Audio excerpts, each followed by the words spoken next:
aren't the droids we're looking for. I got a bad feeling about this. It's them! Blast them!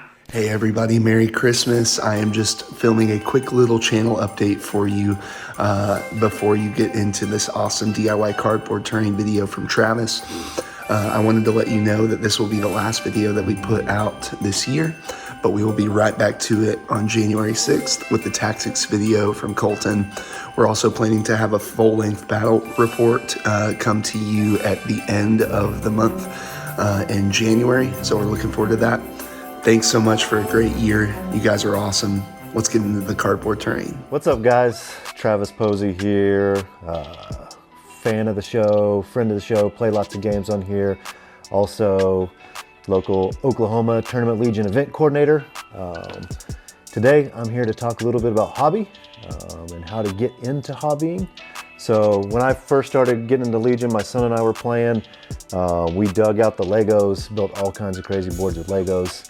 But then we wanted to get a little more immersive.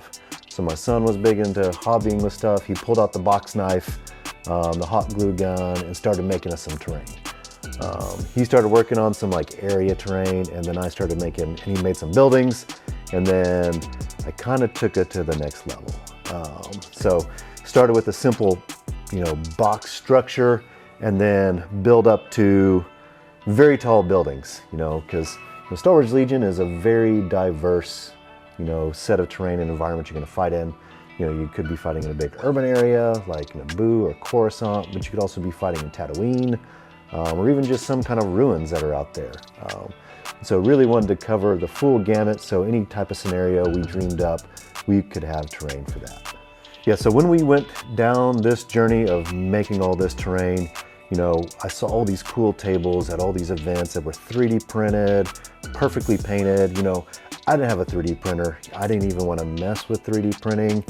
Painting big pieces of terrain was super difficult as well in my mind, because I was just starting painting little miniatures. So that's where I came down, with cardboard, assembling it. It was during COVID when I started it too, so plenty of Amazon boxes laying around, and so started chopping up Amazon boxes.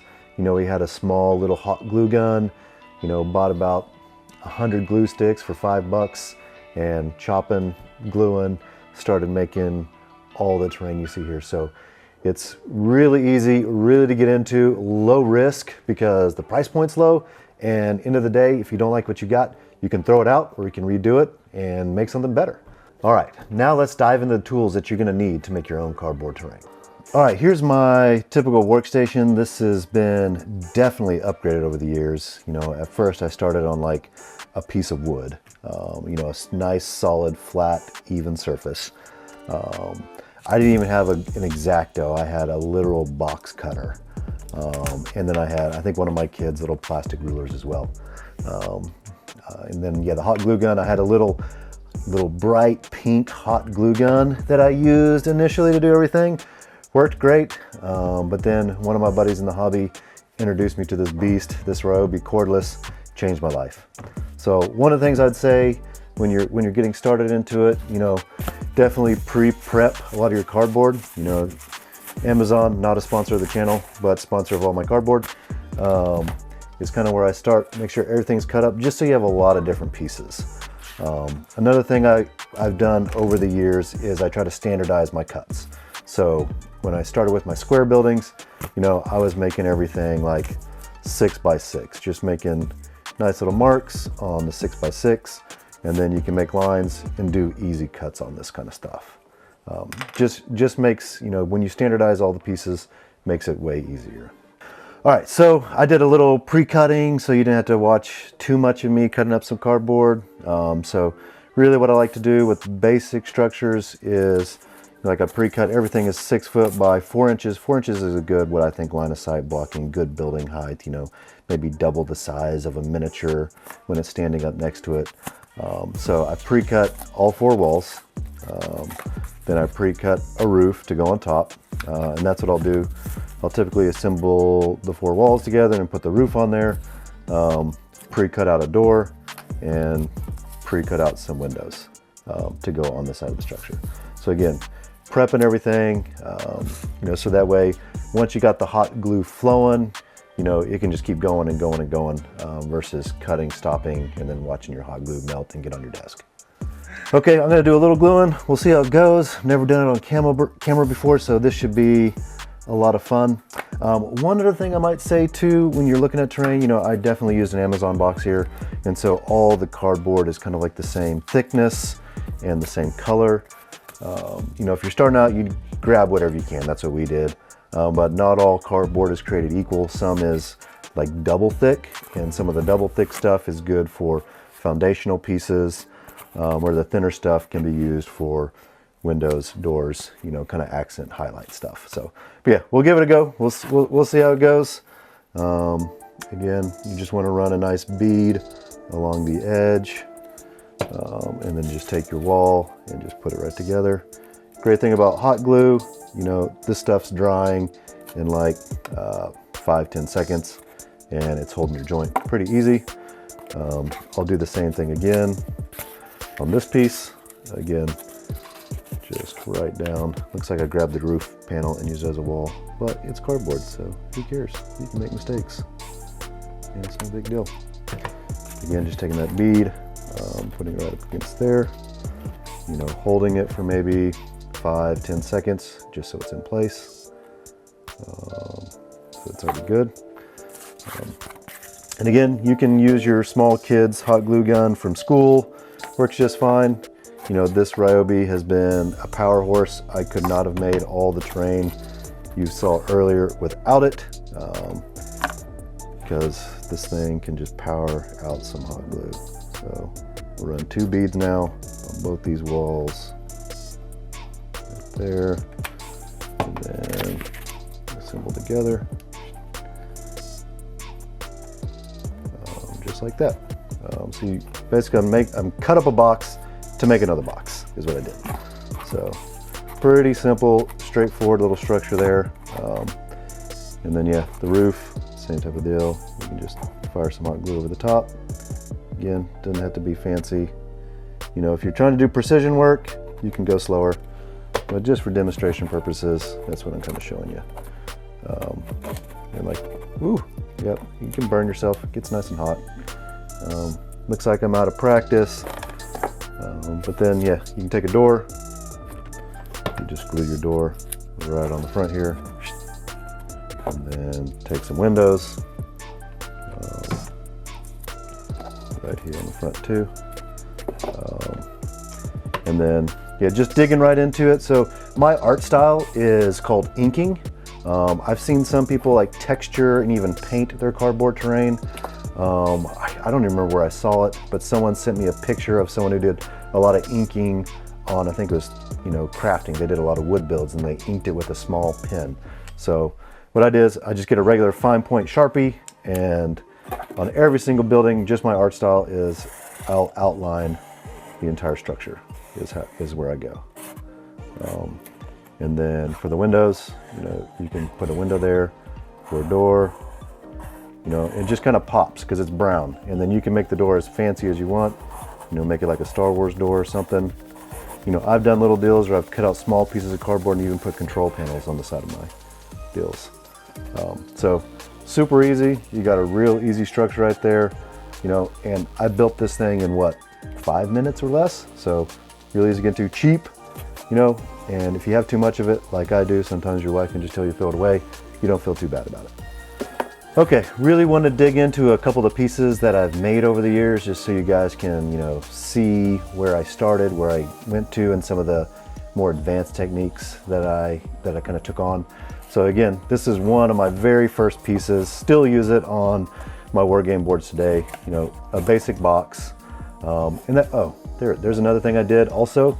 You usually end up with a lot of scrap pieces of cardboard, and cardboard's pretty light, and so it moves around on the table pretty easily. So I would weight down my pieces with scraps of cardboard. But again, this is a simple box, you know, 6x4, 6x4, then 4x4. And then, yeah, I just put doors, control panels. I inked a lot on the bottom, windows. You know, every house needs an air conditioner, especially in Tatooine. So those are some of the things I did, which is a simple box. Another thing too, tables are typically lacking scatter terrain. So I did a lot of these little boxes here. And the way you can make these really easy is making like a cross, you know, a big T, and they just kind of fold over into a box. So really easy, quick way to make boxes, scatter terrain, look good. And this is just flat cardboard that I inked all the grading on, and then I kind of copied the look of Recover the Supplies boxes on these, add my own little touch. And then with all the scraps that I had at one point, I made probably about 30 of these little guys, especially when they changed the cover rules and new Legion.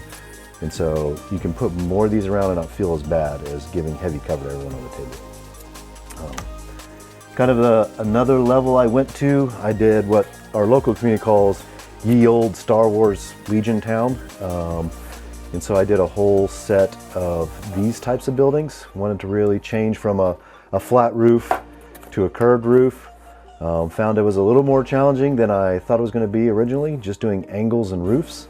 And so that's what I did here. Definitely, areas I want to accent on the piece, I'll cut out a piece of cardboard and just put it right off the top of the piece. So that way I can outline it, it pops out, gives it a little more three-dimensional. Same with the windows and the doors. Added on a stoop, just thought it'd be cool. Got the fireplaces. If you ever try to do something, don't start with this. This was the most complicated geometric shape I ever did. I think I redid these cuts maybe 4 or 5 times before I got them right. But usually once I do one piece, it may take me an hour on something advanced like this, hour and a half. But then once I get the system, 20 minutes, 30 minutes building, and then a lot of time inking. And then here's another piece. A lot of the inspiration I get to is from Star Wars Legion terrain from 3D printers.